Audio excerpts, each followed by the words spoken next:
Yes, Timothy Payton here, representing Payton's Poetry Productions, food for the mind, heart, and spirit.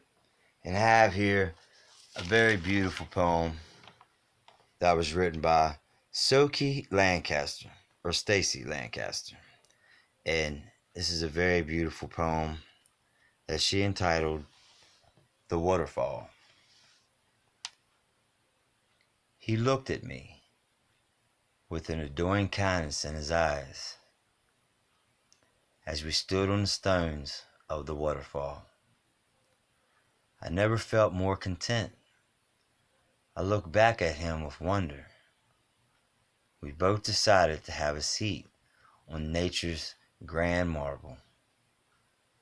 We both sat back to feel the sunbeam on our faces and bask in the scenery.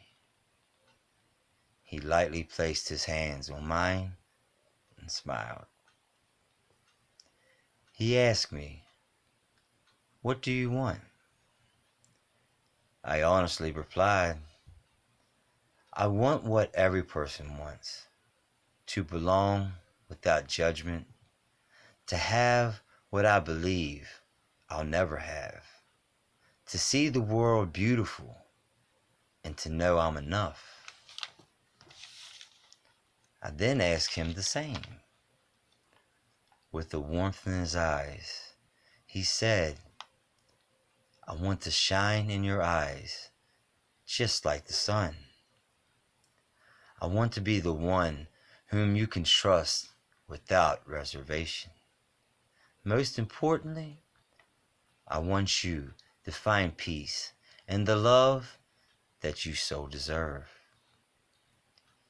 In this pivotal, endearing moment, I closed my eyes to drink in the words. I knew then that I would place these words in my heart, so it would stay.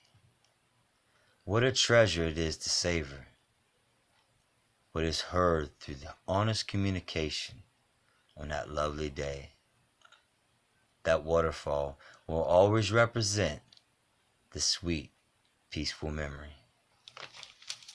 The Waterfall, written by Sook Lancaster, or Stacy Lancaster.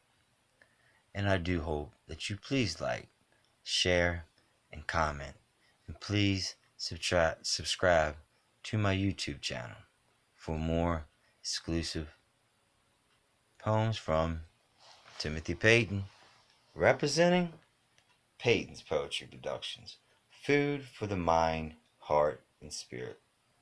And as always, stay hungry, stay humble, and keep it kipping, y'all. God bless.